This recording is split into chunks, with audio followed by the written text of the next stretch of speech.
On this Giving Tuesday, we're featuring local philanthropist, advocate, and prominent attorney Steve Pajcic.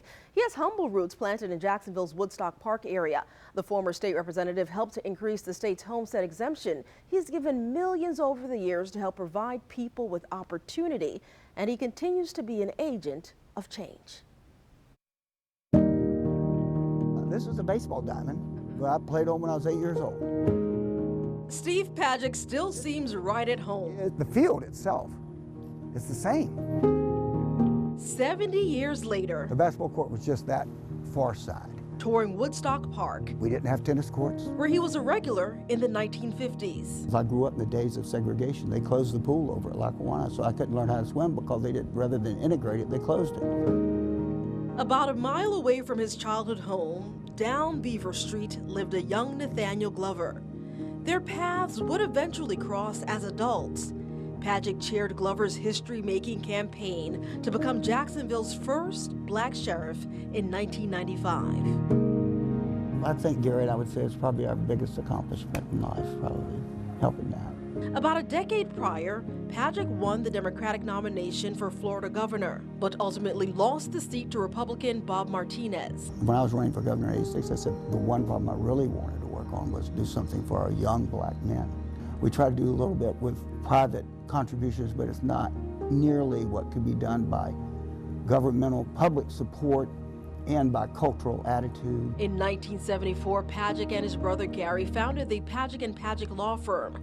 They soon began giving back through college scholarships and sponsoring basketball teams in the North Riverside area, providing opportunity. I was lucky to be American, I was lucky to be white, and I was lucky to be a man. And so I've had a very fortunate life, and I tried to do what I can to give other people those kinds of opportunities that we had in life. He grew up in a modest home, one of 6 siblings. His mother, college educated, stayed at home with the kids. Pajcic's father, a carpenter of Croatian descent, only had a 4th grade education, but he understood its value. Our education value wasn't really career oriented. It was more like it enables you to understand, cope with, enjoy life better. With his brother by his side for 58 years, the pair enjoyed life and each other. Gary and I having a secret door between our offices. We were so close forever.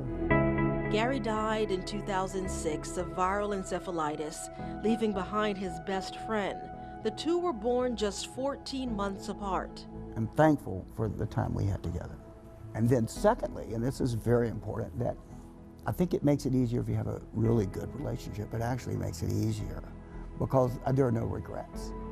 I have no regrets with either Gary or Ann. The only person Pajcic says he was ever in love with. He married Ann in 1968, had 2 children, and 53 years together. Ann died in 2021. An illness progressed to sepsis. Her kidneys failed. She still lives in us, and she lives in her children, and she lives in me. And that will bless me and a lot of people for a long time. This self-proclaimed park rat has come a long way. He's gained and lost and still chooses to give. You can't change the world. You can just do what you can do to help make things a little better and help us make some progress.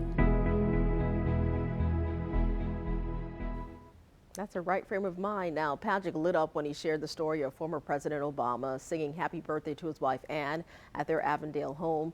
He shared lots of interesting stories and some sound advice. We're going to post all of this, the full interview, for you later on this morning on First Coast News Plus and the First Coast News YouTube page.